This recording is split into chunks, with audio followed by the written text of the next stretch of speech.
The smelling rubber and gasoline had always meant freedom to Mika, but tonight it smelled like death. She could see the twisted metal of what used to be Yori's Honda S2000, the flames painting shadows across the empty Yokohama dock, and she knew before the sirens started wailing that her crew was gone. The Crimson Serpent syndicate's black Nissan GTRs were already disappearing into the industrial maze, their taillights like demon eyes fading into smoke. Her hands were shaking so badly, she couldn't grip the steering wheel of her own car, a midnight blue Mazda RX-7 that Yori had helped her build from scrap. 3 bodies in that wreckage, Yuri, who taught her everything about rotary engines. Nalani, their best mechanic, who could strip a transmission blindfolded. And Kazu, the youngest of them all, barely 19 and faster than any of them had ever been. They'd been coming back from a legitimate street race in Shibuya, nothing illegal. Nothing that should have ended like this. Mika had been following 5 minutes behind because her engine had been running hot, because she'd stopped to let it cool, because she was careful in all the wrong ways.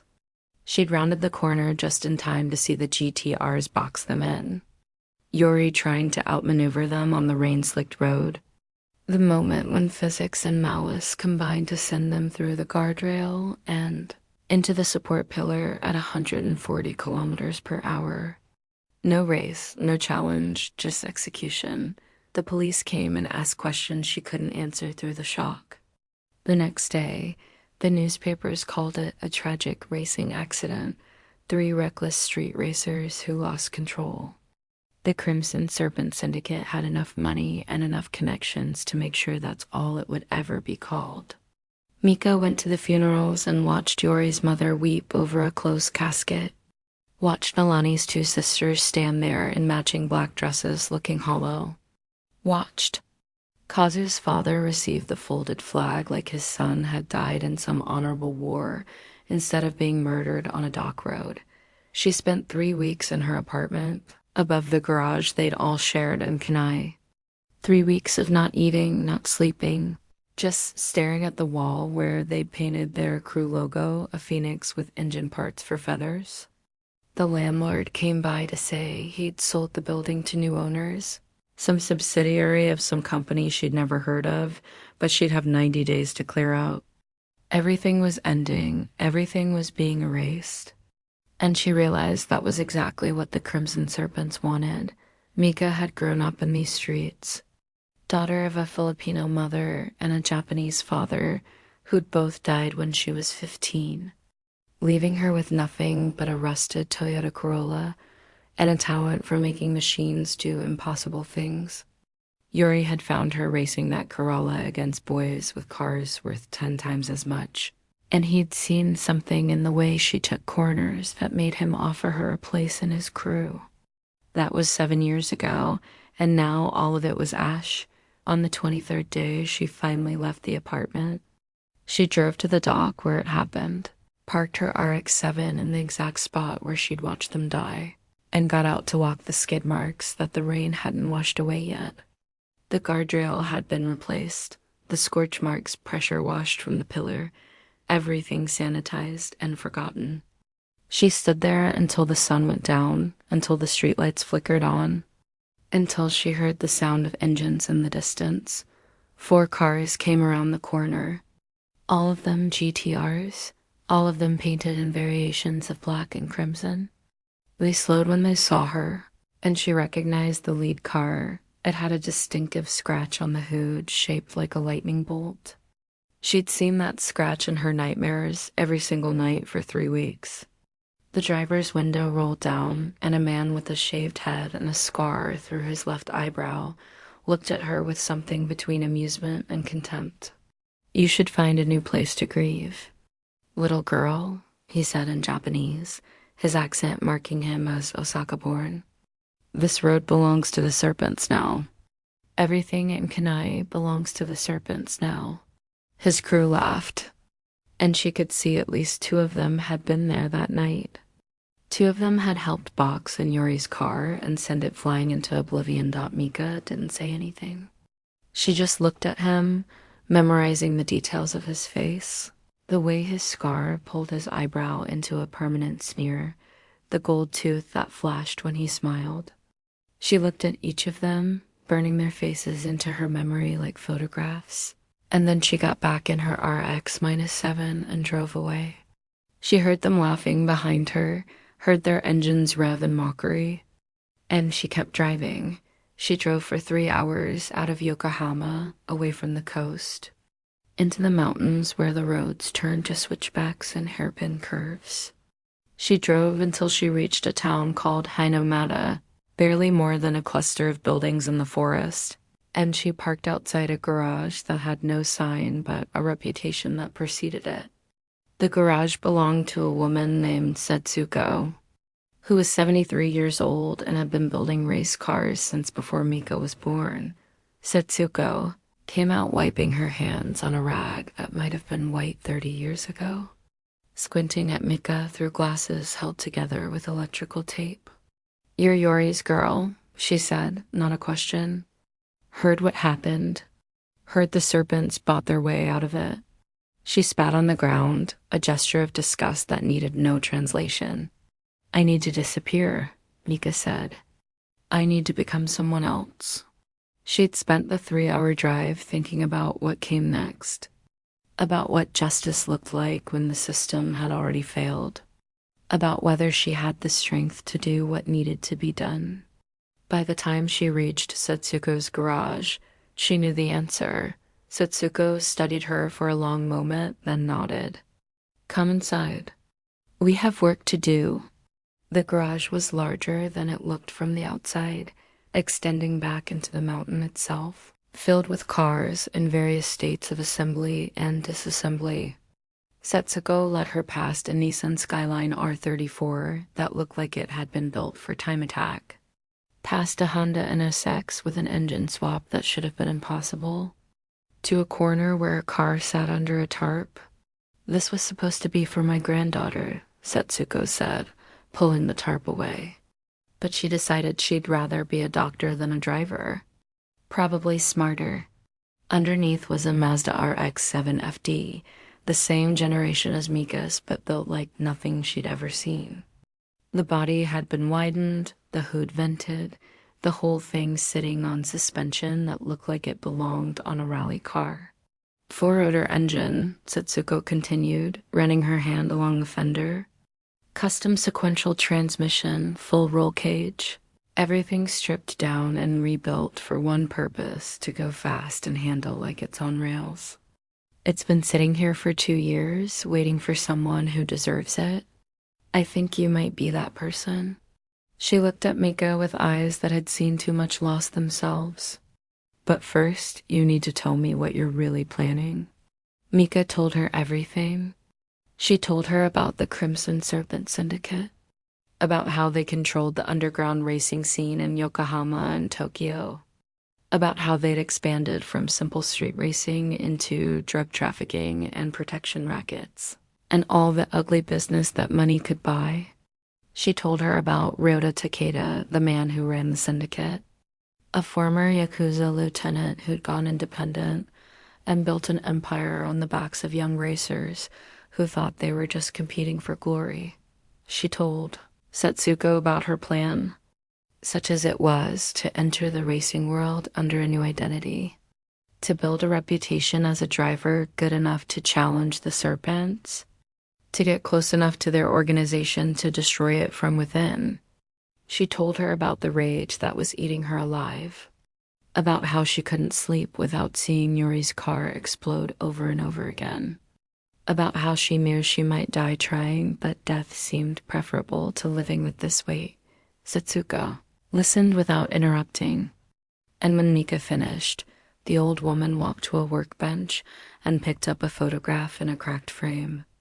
It showed a young man standing next to a Datsun 240Z, smiling at the camera with grease on his hands and joy in his eyes. "My son," Setsuko said quietly. "The Serpents killed him 15 years ago, different leadership but same poison.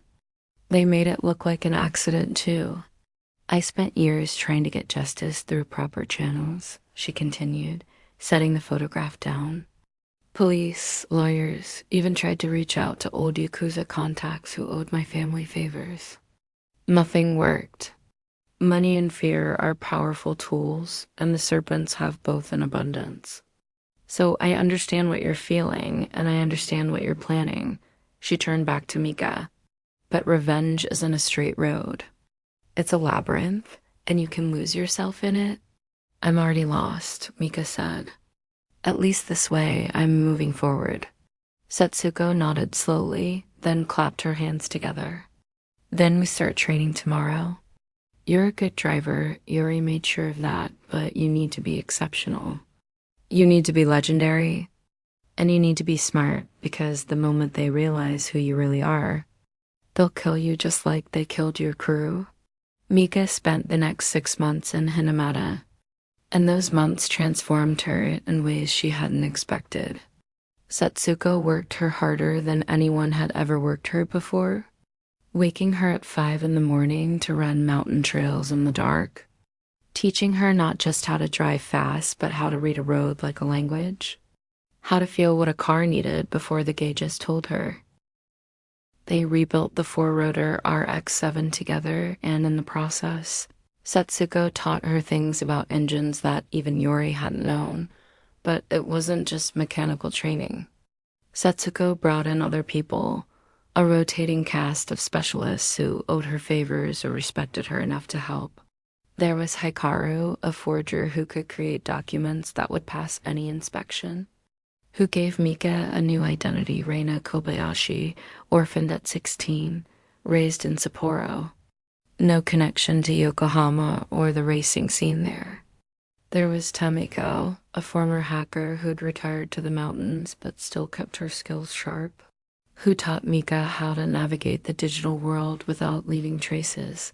There was even Daiichi, a stoic man in his 50s who'd been a professional drift racer before an accident ended his career, who taught her techniques she'd never considered before, how to control a car past the point where physics said control should be impossible, how to read an opponent's driving style and exploit their weaknesses, how to race with the kind of precision that looked effortless but required absolute mastery. He was brutal in his critiques and sparing with his praise, but by the end of 6 months, he told her she was ready. Ready for what? She'd asked. To win or to die trying, he'd answered. Both require the same level of commitment. Mika had lost weight during the training, her body lean and hard from the physical demands. But she'd also lost something else, the softness that comes from believing the world is fundamentally fair. Her eyes in the mirror looked different now, older and colder. And sometimes she wondered if Yuri would even recognize her. The four-rotor RX-7 was ready too, painted in a deep matte black that seemed to absorb light, with only the smallest detail to mark it, a tiny phoenix emblem on the driver's side door, so small you'd have to know to look for it. Setsuko had insisted on that detail. You're not just doing this for a revenge, she'd said. You're doing it for them. For Yuri and Nolani and Kazu, for my son. For everyone the serpents have destroyed. Don't forget that. Mika Reina now. She had to remember to think of herself as Reina drove back to Yokohama on a cold November evening. The kind of night where your breath fogs in the air and the city lights seem sharper somehow. She'd rented a small apartment in Minato-ku under her new identity. Nothing fancy, just a place to sleep between races. The underground racing scene in Tokyo and Yokohama operated on a circuit that everyone knew, but no one officially acknowledged. Certain parking garages late at night, certain stretches of highway in the dead hours before dawn, certain docks where shipping containers created makeshift racetracks. She started small, showing up to races in Kawasaki and Chiba, places where the serpents had influence but didn't directly control. She raced against local crews, beat them consistently but not spectacularly, building a reputation as a skilled driver but not a threat.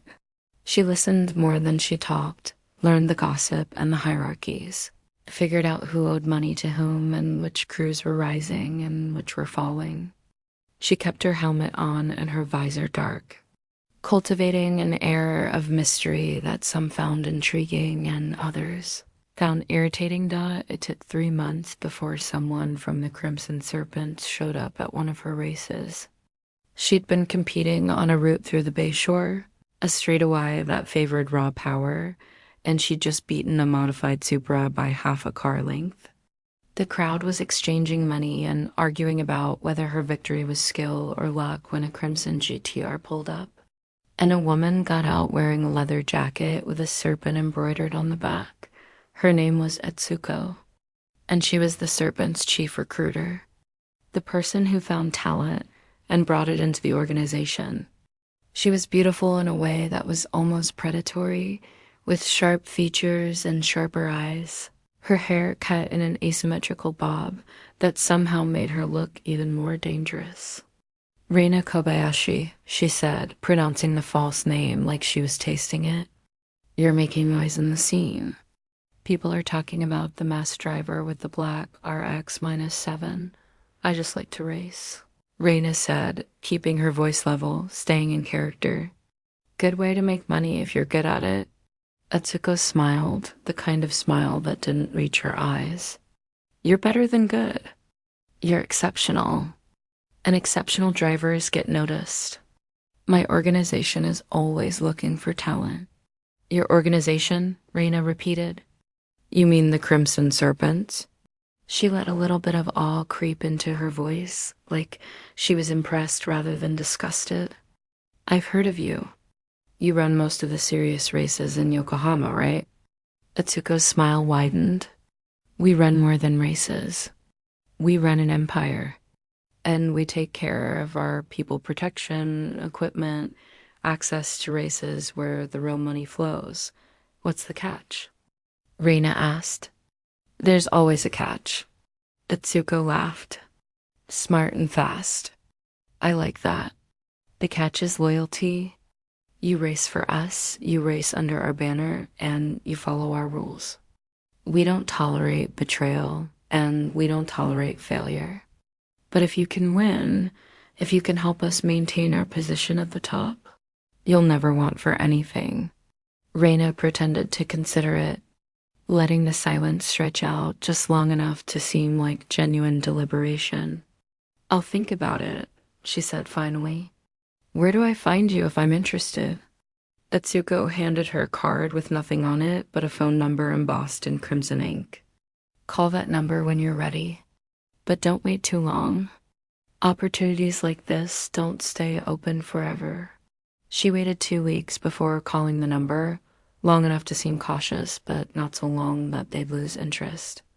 The phone rang 3 times before someone answered a man's voice, gruff and professional. You're calling about recruitment?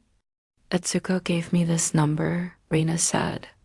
Said I should call when I was ready. Name? Reina Kobayashi.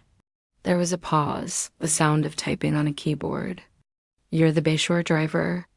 Black RX-7 4-rotor build. That's me. Be at the Daikoku parking area tomorrow night, 11 p.m. Come alone. Don't be late. The Daikoku parking area was legendary in the Tokyo racing scene. A massive rest stop on the Bayshore route where car enthusiasts gathered to show off their builds and arrange impromptu races. At 11 at night, it would be packed with hundreds of people and dozens of cars. A perfect cover for whatever the Serpents had planned. Reina arrived 15 minutes early and parked on the outskirts. Watching the crowd and looking for familiar faces, she spotted Etsuko almost immediately, standing next to a group of Serpent members, all wearing their signature jackets. But it was the man next to her that made Reina's hands tighten on the steering wheel. The driver with the scarred eyebrow from the dock, the one who'd mocked her grief. His name, she'd learned through careful research, was Jun Watanabe, and he was one of Ryota Takeda's lieutenants. Responsible for enforcing the Serpent's will on the street level, Reina got out of her car and walked over, keeping her movements casual, keeping her face neutral behind the partial mask she'd taken to wearing. Not enough to hide her identity, but enough to add to the mystique. Atsuko saw her approaching and waved her over. Reina, glad you could make it. I want you to meet some people. This is John, one of our best drivers and our head of security. Jen looked her over with the kind of assessment that made her skin crawl. You're smaller than I expected, he said. Most drivers with your kind of record have more presence. Size doesn't matter in a car, Reina said. Only skill. Jen laughed. We'll see about that. Atsuko tells me you're good, but I don't believe in anything I haven't seen with my own eyes. So here's the deal. You race one of our drivers tonight. Winner takes all stakes. You win, you're in. You lose, you walk away, and we never speak again. Who am I racing? Reina asked. Jen gestured to a young man standing by a bright red Nazen Sylvia S15. All aftermarket body kit and aggressive stance. That's Hiroki. He's been with us for 2 years, won 80% of his races. He's good enough to beat most challengers, but not so good that losing to you would be embarrassing for us. Consider it a calibration test. The race was set for a route through the Wengen, a straight shot where power and nerve mattered more than technical skill. Reina studied Hiroki while they prepared, watching how he checked his tire pressure and adjusted his boost controller. He was confident but not cocky, methodical in his preparations, and when he caught her looking, he gave her a respectful nod. He was just a kid, probably not much older than Kazu had been, and for a moment, she wondered if she was doing the right thing. But then she saw John laughing with another Serpent member, saw the casual cruelty and how he shoved someone out of his way, and she remembered why she was here. The race started with a traditional countdown. Someone's girlfriend standing between the cars with her arms raised, and when she dropped them, Reina launched the RX-7 with the kind of precision that only comes from thousands of hours of practice. The four-rotor engine screamed, a sound like nothing else on Earth, and she hit second gear just as Hiroki pulled alongside her. The Wengen stretched out ahead of them, a ribbon of asphalt lit by streetlights and the glow of the city. Hiroki was good. He knew how to draft, how to use her slipstream to conserve energy, and when to make his move. But Reina was better.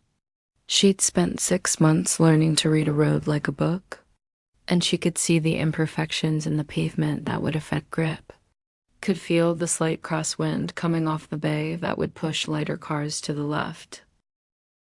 At the halfway point, Hiroki made his move, pulling left to pass her on the inside. She let him come alongside, let him think he had the advantage, and then she shifted down and unleashed the full power of the four-rotor.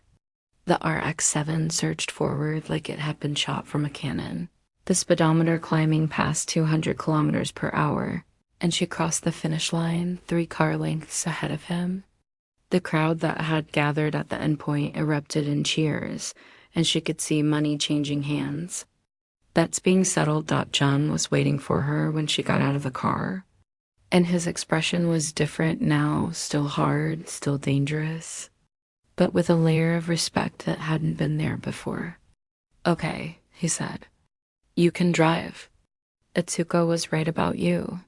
He extended his hand, and Reina shook it, feeling the roughness of his palm, the strength in his grip.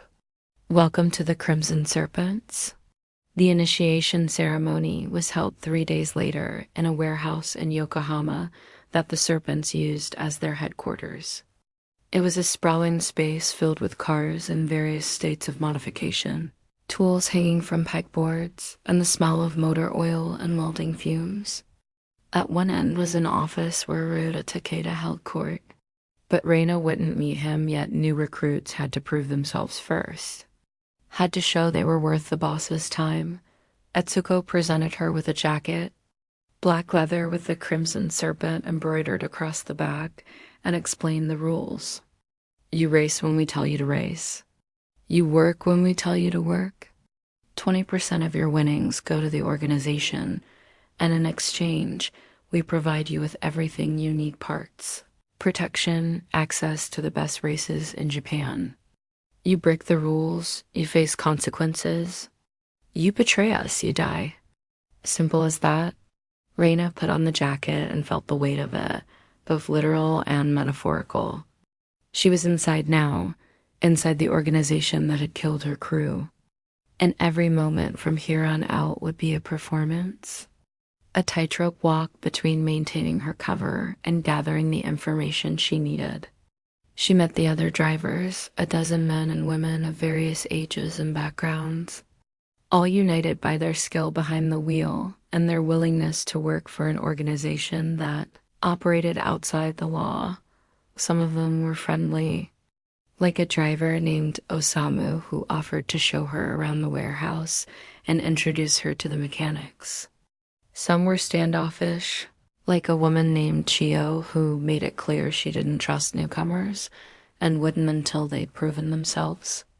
And some were outright hostile, like a driver named Kinji who seemed to view her as a threat to his position in the hierarchy. Reina filed all of this away, building a mental map of the organization's internal dynamics. Her first official race as a serpent was a week later, a high-stakes event in the Hakan Mountains where wealthy spectators paid premium prices to watch illegal street racing. The route was brutal 11 kilometers of switchbacks and elevation changes, the kind of course that rewarded technical skill and punished mistakes with cliffs and barriers. Reina was paired against a driver from a rival organization called the Azure Dragons, a crew based in Osaka that had been trying to expand into Tokyo territory. The opposing driver was a man named Takeshi, who drove a heavily modified Subaru Works STI, all-wheel drive and turbocharged power. He had the home court advantage. He'd raced this route before, but Reina had something he didn't, the training Daiichi had given her in the mountains, the ability to read a road she'd never driven and adapt on the fly. The race started at midnight, both cars launching up the mountain and a symphony of engine noise and tire squeal. Takeshi was aggressive, taking risks that should have sent him over the edge but somehow didn't. And for the first half of the race, he stayed ahead of her by a couple of seconds. But Reina was patient, learning his patterns, watching where he braked early and where he carried too much speed into corners. On a particularly tight hairpin turned 3/4 of the way up the mountain. She saw her opening. He was taking a defensive line to block her, but it meant he'd have to slow down more than necessary. She dove to the inside. Her RX-7's lighter weight and lower center of gravity, allowing her to carry more speed through the turn, and she came out of it ahead of him. From there, it was a matter of maintaining her advantage, hitting every apex perfectly, using every centimeter of the road.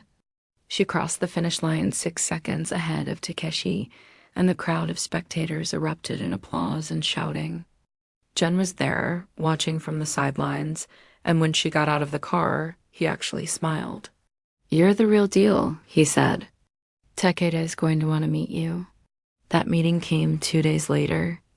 Ryuta Takeda was 53 years old, a former Yakuza enforcer who'd left that life behind to build something he could control completely. He was a big man, both tall and broad, with iron gray hair and eyes that seemed to catalog every detail of everything they looked at. His office in the warehouse was surprisingly refined, with expensive furniture and art on the walls, as if he was trying to prove that he'd transcended his origins. "Reina Kobayashi," he said when she entered, gesturing to a chair across from his desk. The mysterious driver who appeared out of nowhere and started winning races. "Sit down. Let's talk." She sat, keeping her posture relaxed but alert, and met his gaze without flinching. "Thank you for seeing me, Takeda-san. Tell me about yourself," he said. "Where you're from, how you learned to drive, why you decided to join us." She gave him the story that Hikaru had helped her build orphaned in Sapporo. Raised by an aunt who didn't care, learned to drive by stealing cars as a teenager, got into street racing as a way to make money and feel alive. Most of it was fabrication, but she wove in enough truth about losing people and feeling alone that it carried the weight of authenticity. Takeda listened without interrupting, his expression unreadable. "You're very good at what you do," he said when she finished. "Almost too good. It makes me wonder what you're really after." Her heart rate spiked, but she kept her face calm. "I'm after the same thing everyone's after: money, respect, a place to belong." "Your organization offers all of that?" Takeda studied her for a long moment, then nodded. "Fair enough. But understand this, I didn't build the Crimson Serpents by trusting people blindly. Everyone here is watched, everyone here is tested. You prove yourself valuable, you'll be rewarded. You prove yourself disloyal, you'll disappear. Are we clear?" "Crystal clear," she said. "Good. Then I have a job for you. There's a race coming up in 2 weeks, the biggest event of the year.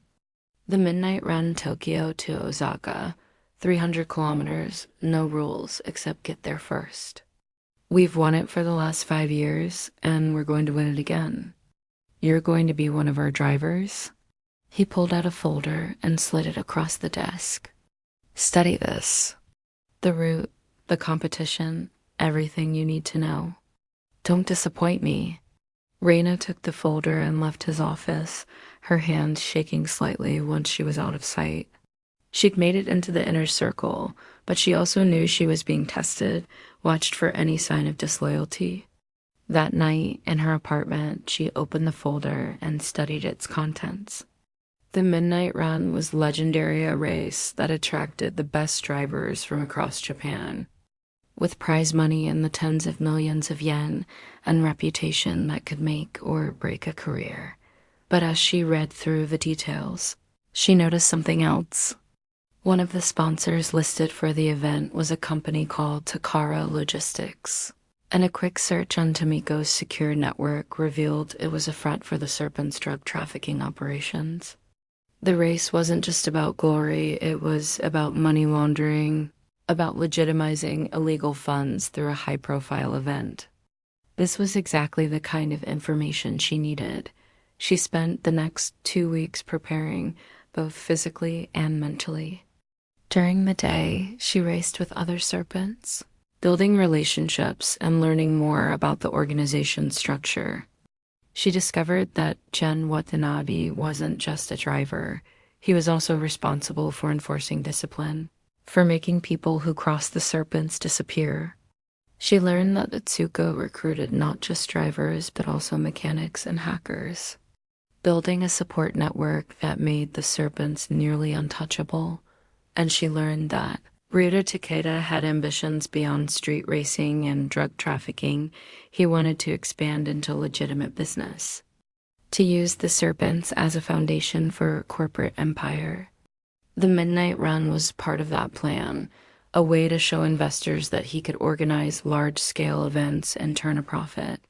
It was all connected, all part of a larger vision that had left bodies in its wake, including Yuri, Nalani, and KAZU. At night, she contacted Satsuko through encrypted channels, passing along information and discussing strategy. Satsuko had connections with journalists and law enforcement, people who could use evidence to bring down the serpents if it was presented correctly. But the evidence had to be solid, irrefutable, and it had to connect Takeda directly to criminal activity. A single race wasn't enough. Reina needed more. The night before the Midnight Run, the Serpents held a gathering at their warehouse, a party to boost morale and show confidence. Reina attended, nursing a beer and watching the dynamics play out. She saw Jung corner a younger driver who'd apparently failed to pay his percentage, saw the fear in the kid's eyes as Jun spoke to him in low, threatening tones. She saw Itsuko laughing with a group of mechanics, her charm masking the ruthlessness that made her so effective, and she saw Takeda standing apart from everyone else, watching his empire with the satisfaction of someone who'd built something from nothing. She thought about approaching him, about trying to get closer to the center of power, but she knew it was too soon. Trust had to be earned, and she'd only been a serpent for a few weeks. Instead, she talked with Osamu, who was also racing in the Midnight Run, and gleaned what information she could about the route and the competition. The hardest part is the stretch through Nagoya, Osamu said, his words slightly slurred from alcohol. Heavy traffic even at night, lots of cops, easy to get caught or crash. But if you can get through that clean, the rest is just endurance. 300 kilometers is a long race most people burn out before they reach Osaka. He leaned closer, his breath smelling like sake. Between you and me, I think Takeda wants you to win.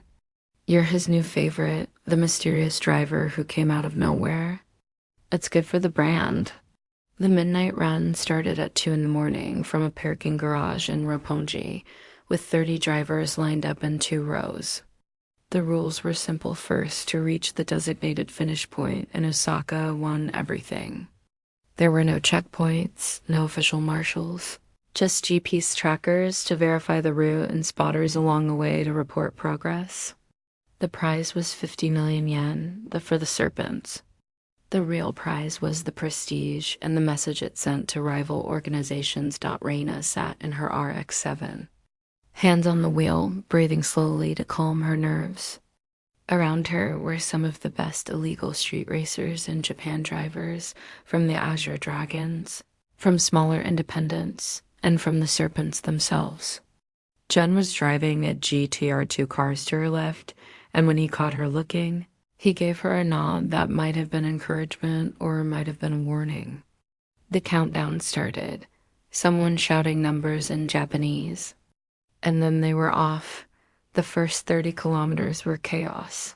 30 cars, all trying to navigate Tokyo's streets at suicidal speeds.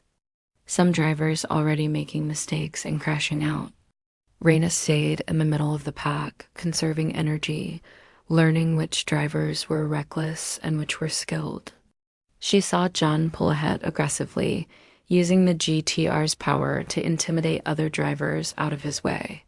And she made a mental note to avoid getting into a direct confrontation with him until later in the race. By the time they reached Yokohama, the pack had thinned to about 20 cars.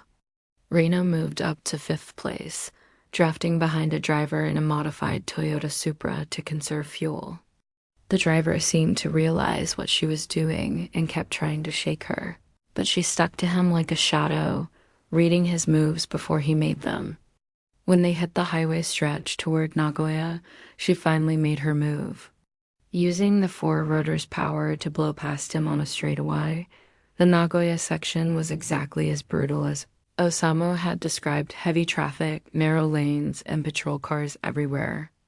Reina had to balance speed with caution, ducking through gaps in traffic that seemed impossible, but weren't if you had the skill and the nerve. She saw one driver get caught by police, his car surrounded by cruisers with flashing lights. And she added that route to her mental map of places to avoid. By the time she was through Nagoya, she was in 2nd place with only Jen ahead of her. The GP sector showed he was about 3 kilometers in the lead, maintaining his advantage through sheer aggressive driving. The final stretch to Osaka was mostly highway, and Reina knew this was where the race would be decided. It was a test of endurance, of keeping focus when every muscle ached and exhaustion was creeping in. She pushed the RX-7 to its limits, the speedometer hovering around 220 kilometers per hour, eating into Chun's lead meter by meter. She could see his taillights in the distance now, could see the GTR weaving through traffic with the kind of precision that came from years of experience. But she also saw him make a mistake. He took a corner too aggressively and had to brake hard to avoid hitting a barrier. Losing precious seconds, that was her opening. She downshifted and floored the accelerator, the 4-rotor screaming as she closed the gap. Jun saw her in his mirror and responded by going even faster. But the RX-7 was lighter and more nimble in the corners, and she used that advantage to inch closer. With 10 kilometers to go, she was right behind him, close enough to see high size in the rearview mirror, Close enough to see the moment he realized she was going to pass him. He tried to block her, swerving to cut off her line, but she'd anticipated that.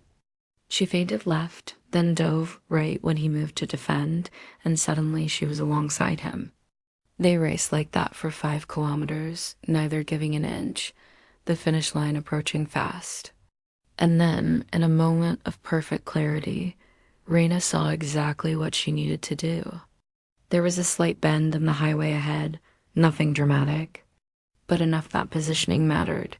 She braked half a second earlier than John expected, letting him pull slightly ahead, and then she took the inside line through the bend.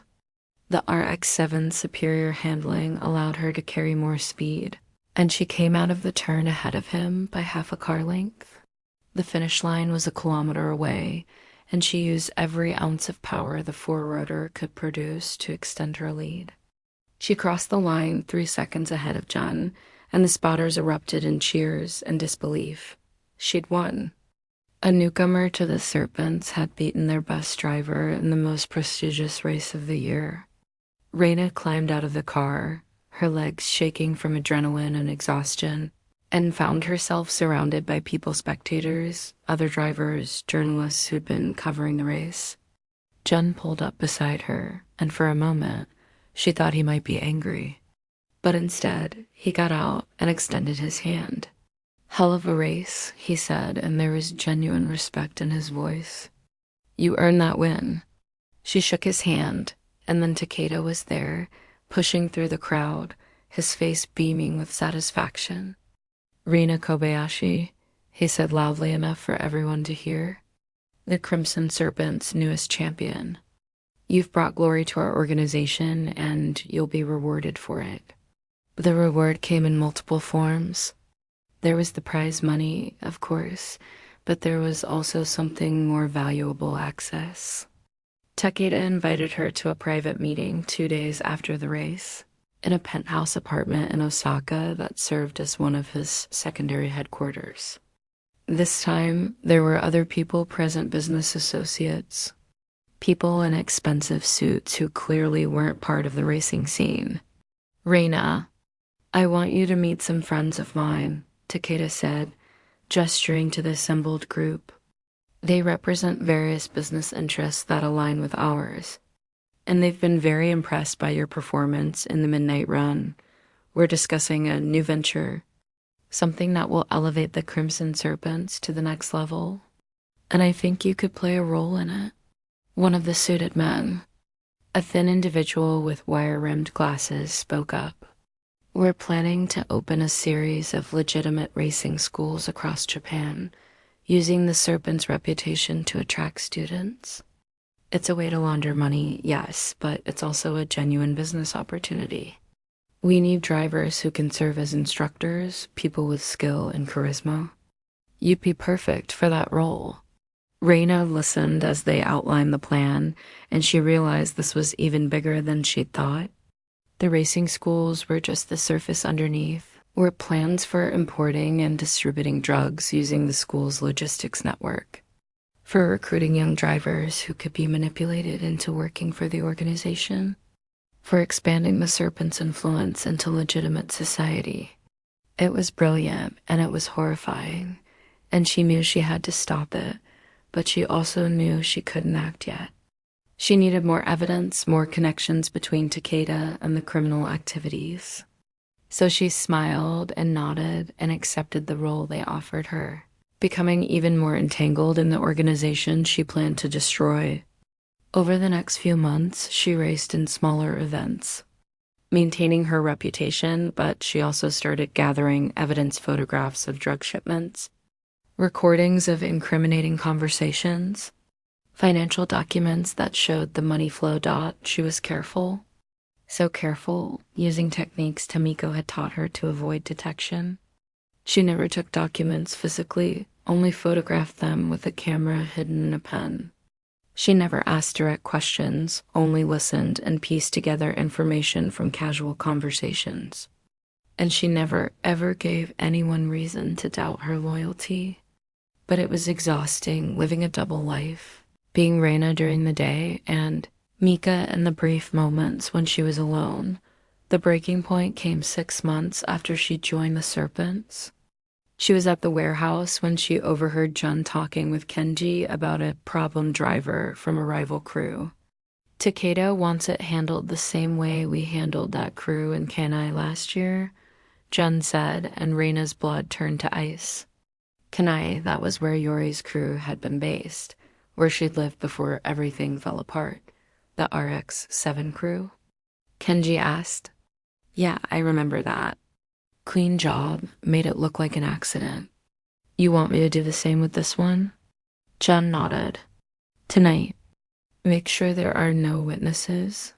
Reina excused herself and went to the bathroom, her hands shaking so badly she could barely turn on the faucet.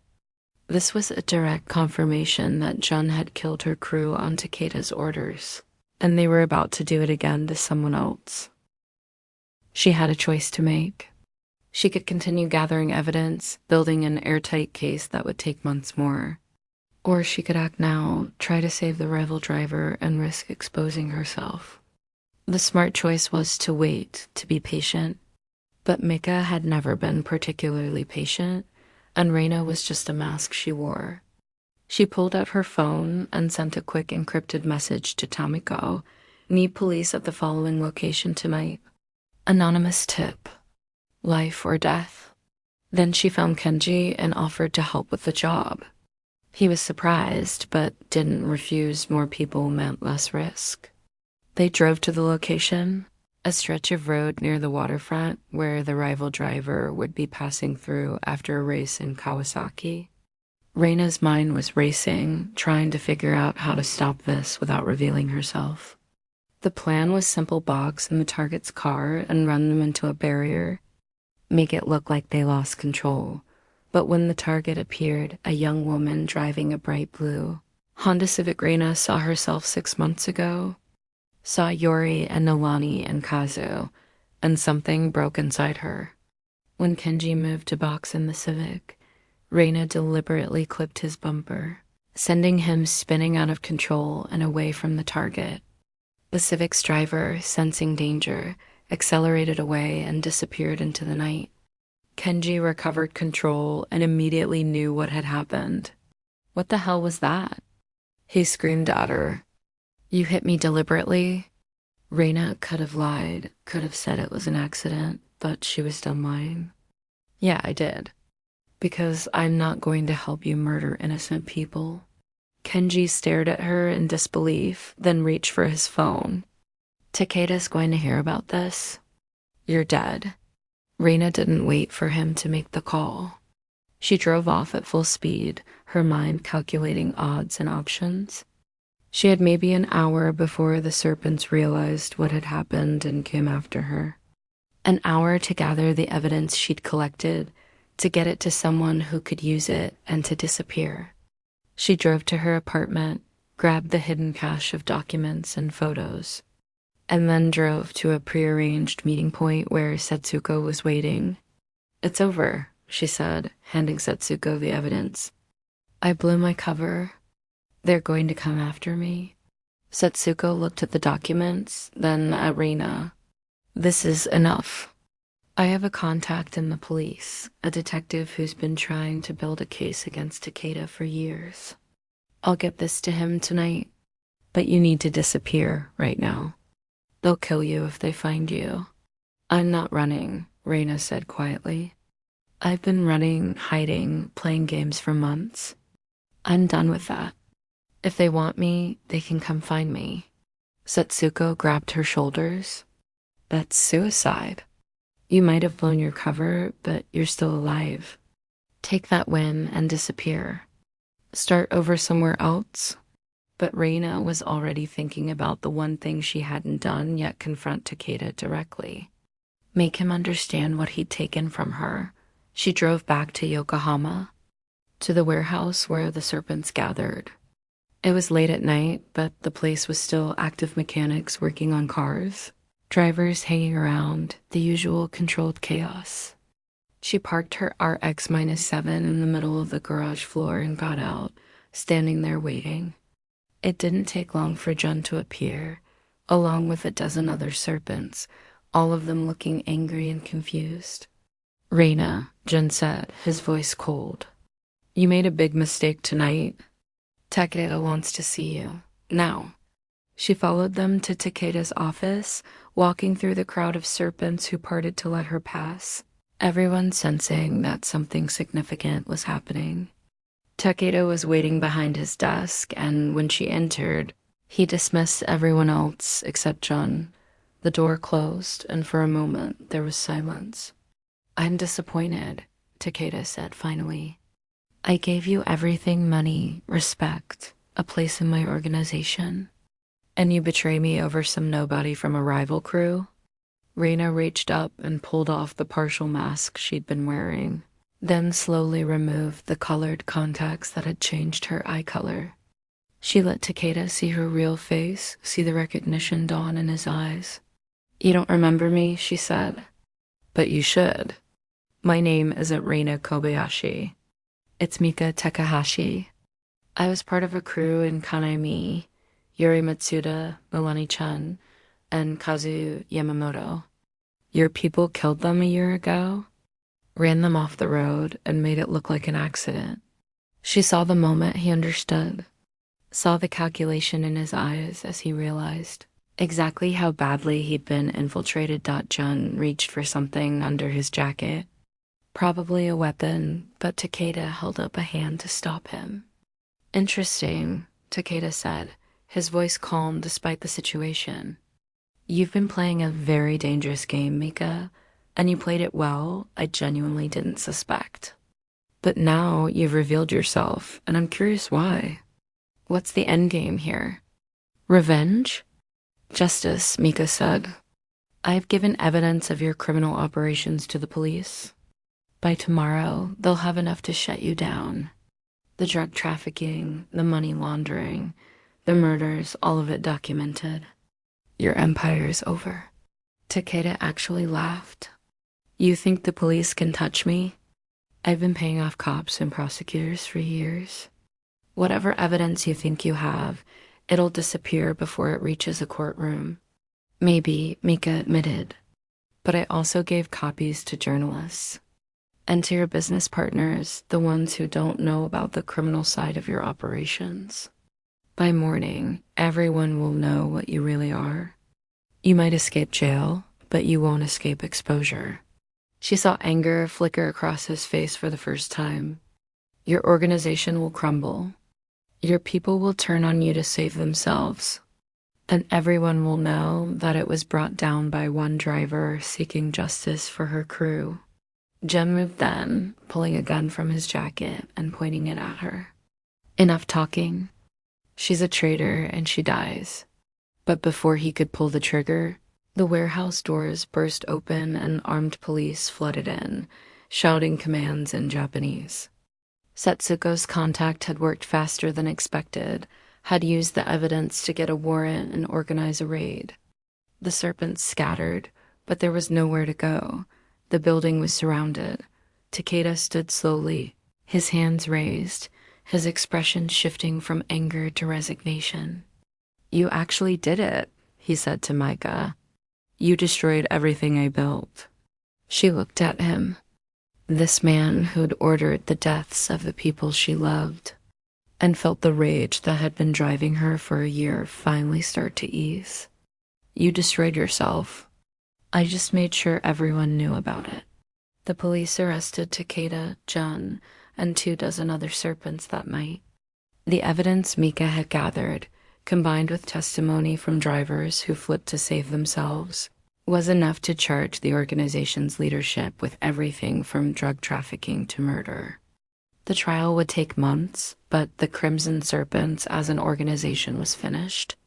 Broken beyond repair by one driver's patient revenge. Mika stood outside the warehouse as dawn broke over Yokohama, watching the police lead Takeda away in handcuffs. Setsuko came to stand beside her, putting a weathered hand on her shoulder.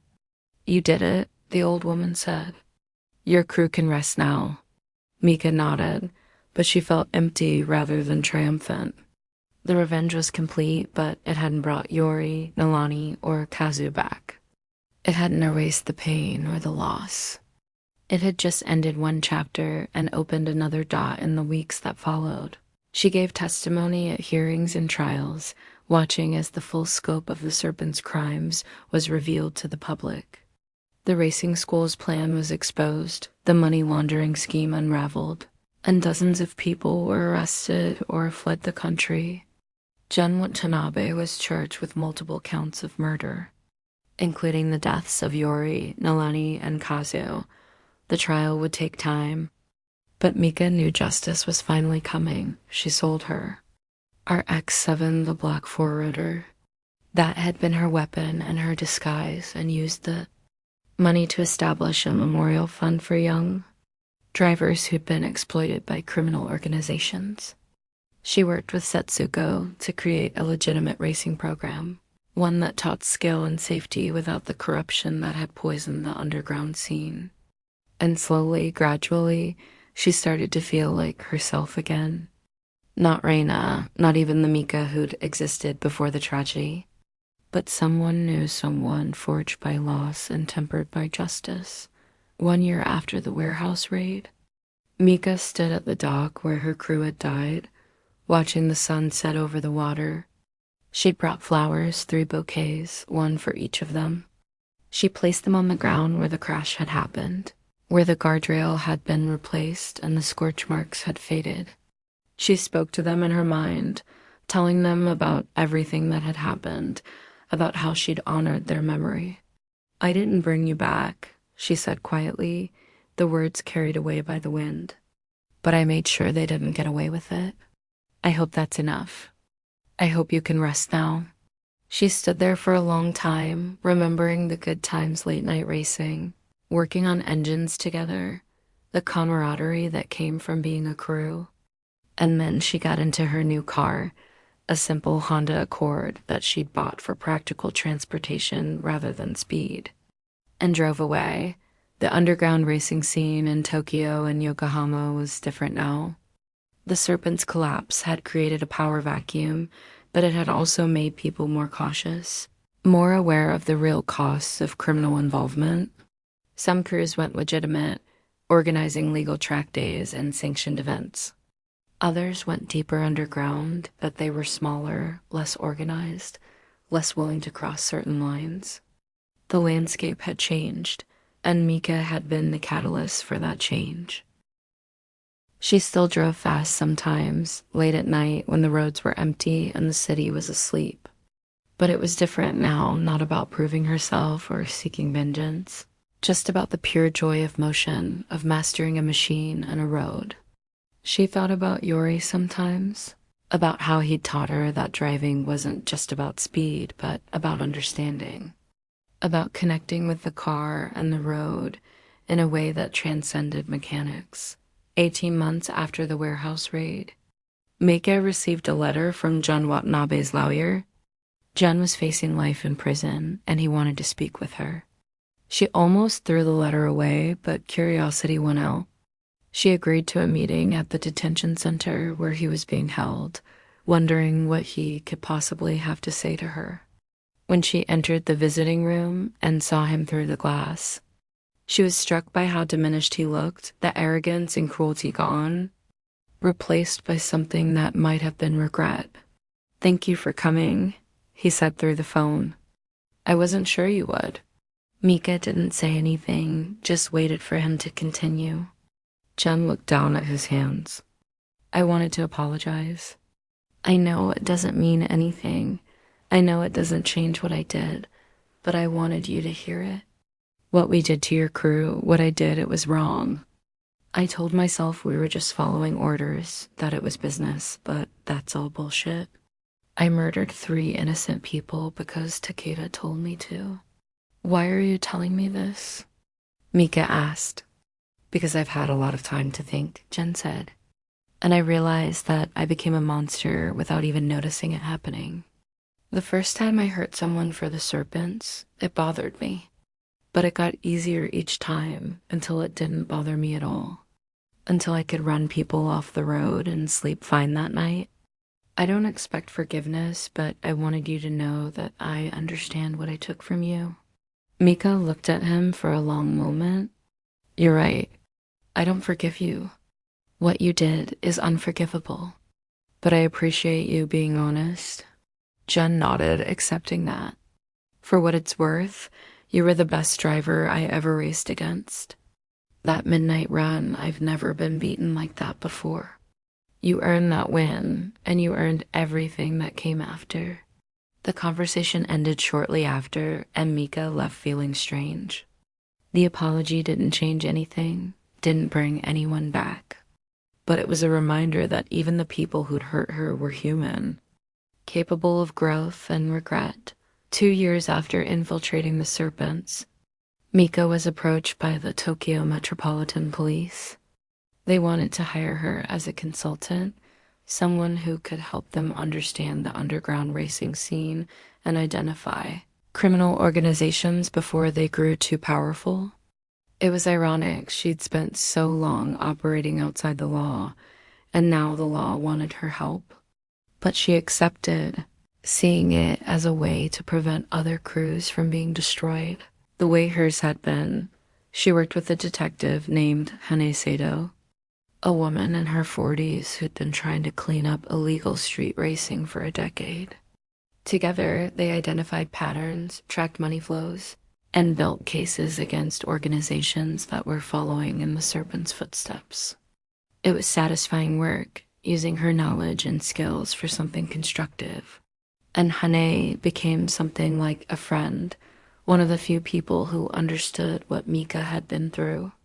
You could have walked away after destroying the Serpents, Hane said one day as they reviewed case files.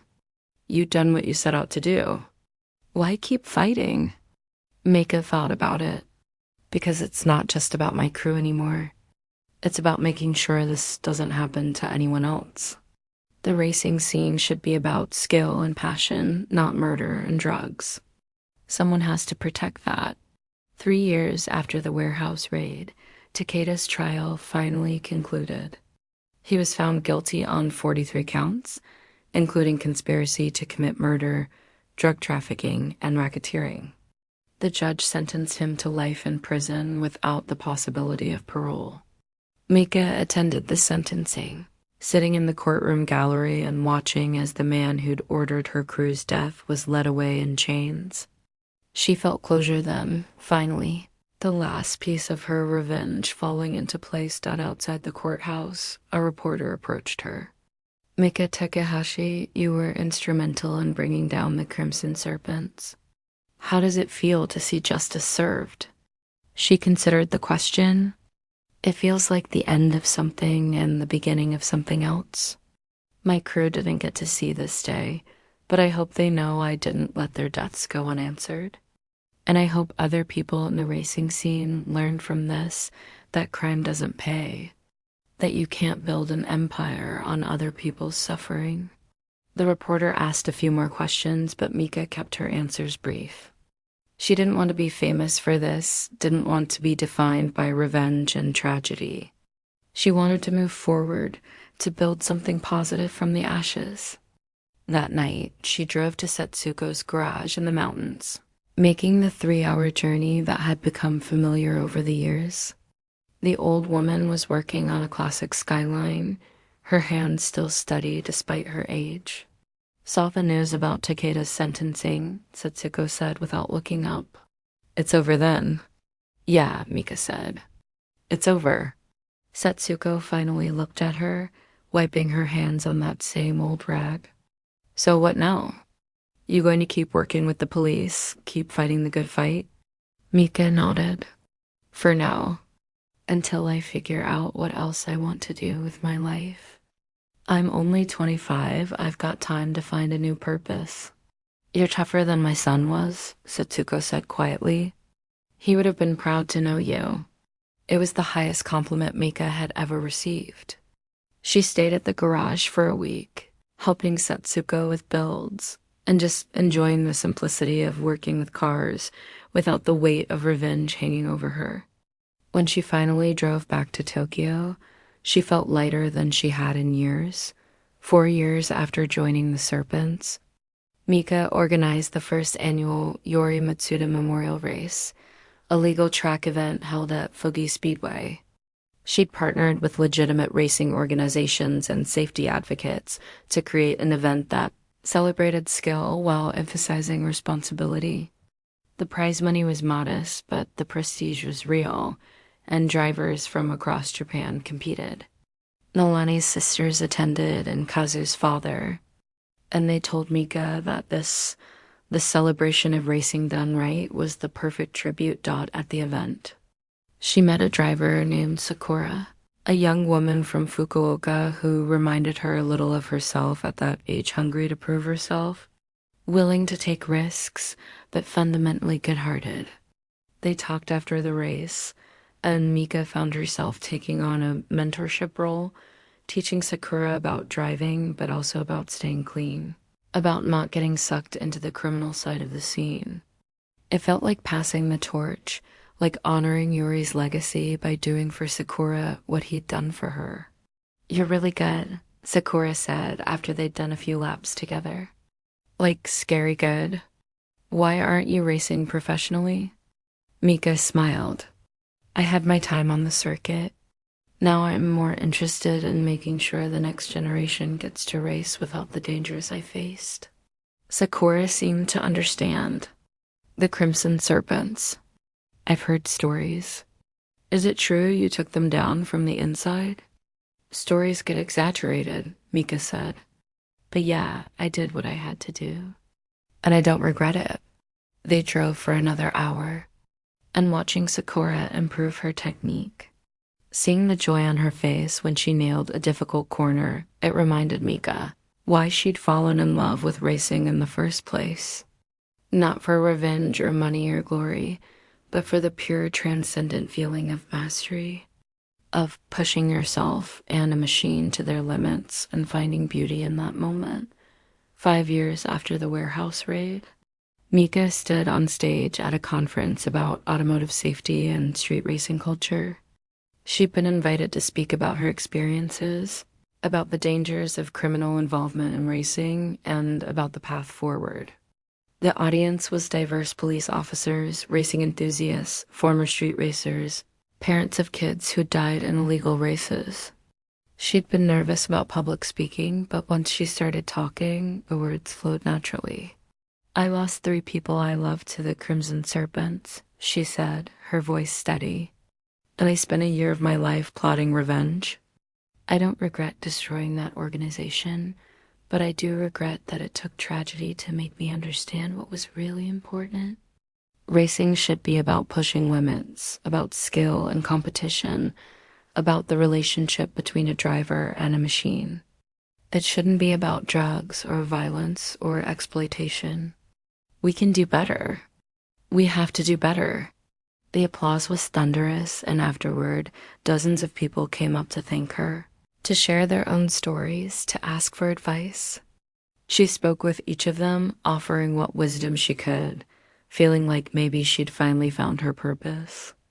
Not revenge, not even justice, but education and prevention. Making sure the next generation of drivers didn't have to learn the lessons she'd learned. That night, alone in her hotel room, Mika looked at a photograph she still carried in her wallet Yuri. Nolani, Kazu, and herself, taken at a race 2 months before they died. They were all smiling, covered in motor oil and exhausted from a long night of racing, but happy. She touched each of their faces, whispering their names. "I hope I made you proud," she said. "I hope this is what you would have wanted." She knew they couldn't answer, but somehow she felt at peace with that. The dead couldn't speak, but the living could act in their memory, could make sure their deaths meant something. And that's exactly what she'd done. The Crimson Serpents were destroyed, street racing had become safer and more regulated, and young drivers had opportunities they wouldn't have had otherwise. It wasn't perfect, nothing ever was, but it was better. And better was enough. 6 years after infiltrating the Serpents, Mika received an unexpected visitor at the garage, where she now worked part-time. Atsuko, the Serpent's former recruiter, had been released from prison after serving her sentence. She looked different, older, harder, the polish and charm replaced by a weariness that came from years behind bars.